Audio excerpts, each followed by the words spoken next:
Assalamualaikum warahmatullahi wabarakatuh. Alhamdulillahi rabbil alamin. Assalatu wassalamu ala asrafil anbiya'i wal mursalin wa ala alihi wa ashabihi ajmain. Bapak, ibu-ibu, kaum muslimin, jamaah salat zuhur yang dimuliakan Allah, kembali kita bersyukur pada Allah atas segala karunia-Nya. Salawat dan salam untuk Nabi kita Muhammad sallallahu alaihi wasallam. Bapak Ibu yang saya muliakan, dalam kesempatan yang pendek ini kita akan bahas surat Al-Ahzab, surat 33 ayat 70 dan 71. Kita baca ayatnya, surat Al-Ahzab ayat 70 dan 71. A'udzubillahi minasyaitonirrajim.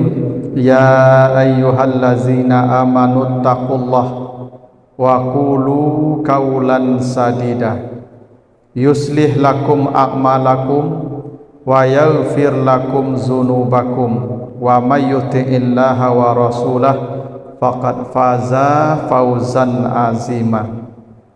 Hai orang-orang yang beriman, bertakwalah kamu kepada Allah dan katakanlah perkataan yang baik. Niscaya Allah akan memperbaiki amal-amalmu dan mengampuni dosa-dosamu. Dan siapa yang mentaati Allah dan Rasul-Nya, sungguh dia akan mendapatkan kemenangan dengan kemenangan yang sangat besar. Nah, itulah artinya surat Al-Ahzab ayat 70 sampai 71. Ada beberapa hal penting ya dari ayat ini. Pertama, Allah mengingatkan kita agar bertakwa dan berkata yang baik. Kata Allah, hai orang yang beriman, bertakwalah kamu kepada Allah. Takwa itu artinya kita jaga diri dari segala aturan Allah, yang dilarang hentikan, yang diperintah kerjakan. Lalu jaga lidah, jangan mengatakan sesuatu kecuali yang baik. Jadi ada 3 perkara yang Allah satukan dalam ayat ini. Pertama iman, kedua takwa, dan yang ketiga menjaga lisan atau menjaga lidah. Ini perkara yang tak boleh ya terpisah. Tanda orang beriman, dia bertakwa kepada Allah. Tanda orang beriman dan bertakwa, dia selalu menjaga lidahnya untuk tidak mengatakan sesuatu yang buruk. Itu kenapa coba perhatikan surat Al-Mu'minun ayat 1 sampai 11. Allah menjelaskan tentang ciri-ciri penghuni surga Firdaus. Bahkan bukan penghuni, pewaris. Allazina yarisudal Firdaus, mereka menjadi pewaris surga Firdaus. Surga Firdaus itu surga yang paling mewah, yang paling tinggi, yang paling istimewa. Surganya para nabi, para syuhada, para salihin. Siapa yang menghuni surga Firdaus, kata Allah, qad aflahal mu'minun. 1, mereka beriman. 2, allazina hum fi salatihim khasi'un. Mereka kalau salat, maka salatnya itu benar-benar bermutu, yaitu khusyuk. Itu namanya takwa. Pokok ketakwaan itu salat yang bermutu. Dan yang ketiga, wallazina hum anil lawi mu'ridun. Setelah mereka beriman, menjaga ibadah dengan baik, terutama salat, mereka berpaling dari perkataan yang sia-sia. Lara namanya. Mereka tidak pernah terlibat perkataan yang tidak bermanfaat. Itu lara namanya tu. Kalau Bapak Ibu bergunjing, menfitnah, mencela, mencaci, itu namanya maksiat. Lara itu bukan maksiat. Berbicara yang pembicaraan tu tidak ada isinya, tidak ada kebaikannya. Kalau bahasa kitanya mauta, lah 2 jam mauta, saya tak tentu ujung pangkalnya lah, tu namanya lara tu. Orang kalau banyak lagha, maka kata Allah bukan orang yang memenuhi syarat untuk menjadi penghuni surga Firdaus. Ini menjadi bukti bahwa iman, takwa, dan lidah itu harus satu paket. Kalau kita baca hadis Bukhari misalnya, la yazni azani hina yazni wa huwa mu'min, wa la yasrik hina yasrik, wa la yasriku sarik hina yasrik wa huwa mu'min. Seseorang tidak akan berzina kalau dia beriman, dan seseorang tidak akan mencuri kalau dia beriman. Apa maknanya itu? Orang kalau berbuat maksiat pasti tidak beriman. Karena tanda orang beriman itu takwa.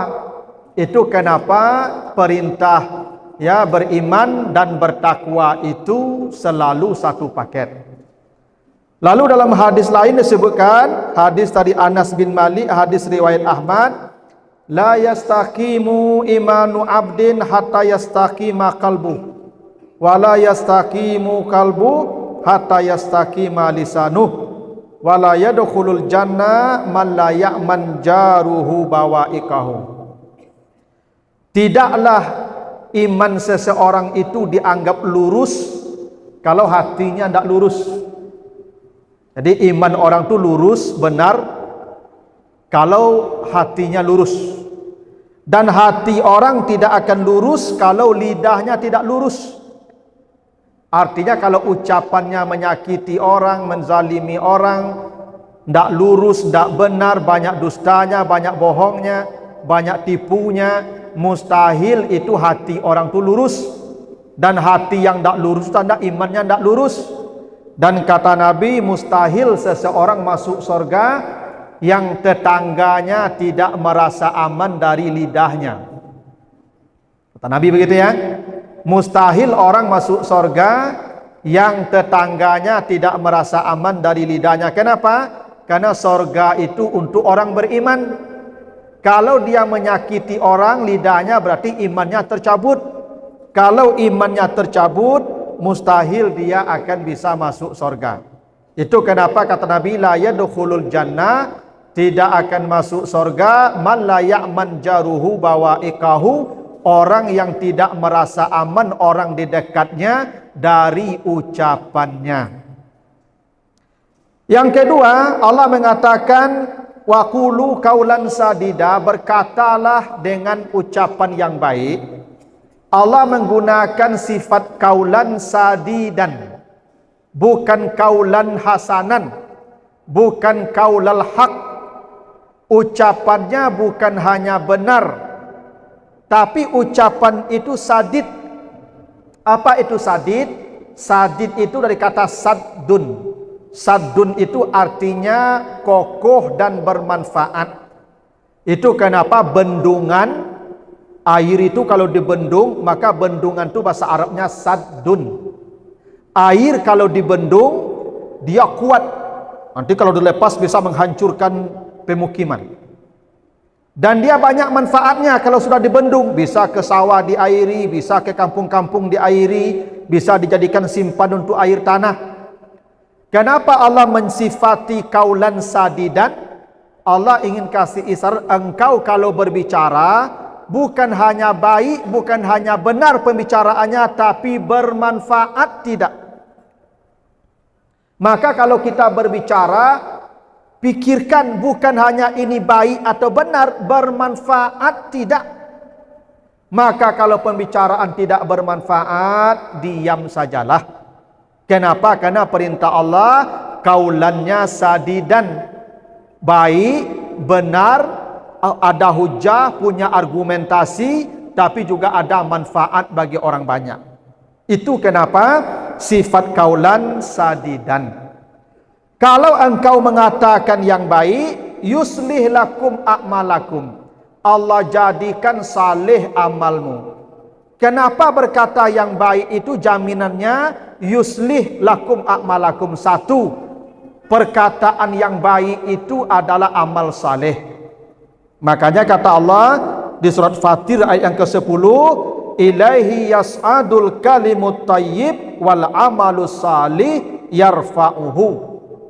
Semua perkataan yang baik diangkat kepada Allah bersama amal-amal saleh. Jadi kalau Bapak Ibu berkata yang baik, itu amal saleh. Mungkin di WA group ditulis itu pesan-pesan yang baik, nasihat-nasihat yang baik, itu amal saleh. Dan Allah akan jadikan saleh semua amalnya lewat ucapannya. Bahkan Bapak Ibu, amal ucapan yang baik itu juga bisa menjadikan anak cucu kita menjadi saleh. Itu makanya Nabi Khidir memperbaiki rumah yang di kampung tu orang kikir semua. Nah, kenapa rumah diperbaiki? Kata Nabi Khidir, ini rumah anak yatim, wa kana abuhuma salihan, karena bapaknya dulu saleh. Dan saleh itu tampak dalam ucapan-ucapan yang baik. Lalu wa yaghfir lakum dzunubakum, Allah ampuni dosa-dosamu. Bapak Ibu kalau ngajak orang salat, ngajak orang beribadah, mengingatkan orang kebaikan, semua dosanya diampuni Allah. Itu amal saleh. Ya. Itu kenapa begini Bapak Ibu. Berkata yang baik itu sedekah. Nanti baca di Al-Baqarah 263, qaulun ma'ruf wa maghfiratun khairun min sadaqatin yatba'uha azab. Berkata yang baik itu lebih baik dari sedekah yang menyakiti orang. Berarti berkata yang baik itu sedekah. Dan sedekah itu menghapus dosa. Khuz min amwalihim sadaqah tutahiruhum wa tuzakkihim. Sedekah itu mensucikan kita dari dosa. Kalau berkata yang baik itu sedekah dan sedekah itu mensucikan kita dari dosa, maka berkata yang baik itu pun membersihkan diri kita dari dosa. Makanya Bapak Ibu, ya, kalau kita tidak mampu bersedekah dengan material, minimal ajaklah orang berbuat baik, itu pun sedekah yang mengampuni dosa-dosa kita. Dan penutup ayat kata Allah, wa may yuti'illah wa rasulah faqad faza fauzan aziman. Siapa yang mentaati Allah dan Rasulnya, maka dia mendapat kemenangan yang besar. Apa maknanya? Kalau semasa di dunia dia menjaga lisannya, tidak berkata kecuali yang baik-baik, maka dia akan menang besar nanti di akhirat. Bila lidahnya tidak dia jaga, ucapannya sering menyakiti orang, maka kalah dan celakalah dia di akhirat. Karena itu kata Nabi, yang paling banyak membawa orang ke neraka dua, al-fam wal farad, mulut dan kemaluan. Itu kenapa dalam hadis sahih Muslim disebutkan ada nanti manusia yang bangkrut, amalnya banyak, pahalanya tidak tanggung-tanggungnya, cuman dia bangkrut hingga masuk neraka. Kenapa? Salah satu sebabnya kata Nabi, kat satamahaza, mulutnya tidak dia jaga ketika di dunia, sering pembicaraannya menyakiti perasaan orang. Itulah rahasianya Bapak Ibu ya. Di surat Al-Ahzab 70-71 tadi, Allah mengaitkan antara iman, takwa, dan menjaga lisan. Karena ini tiga perkara yang berkait dan sangat penting yang menjadi sumber kebahagiaan manusia kelak, baik di dunia maupun di akhiratnya. Begitu, mudah-mudahan ada manfaatnya, lebih kurang mohon maaf. Wassalamualaikum warahmatullahi wabarakatuh.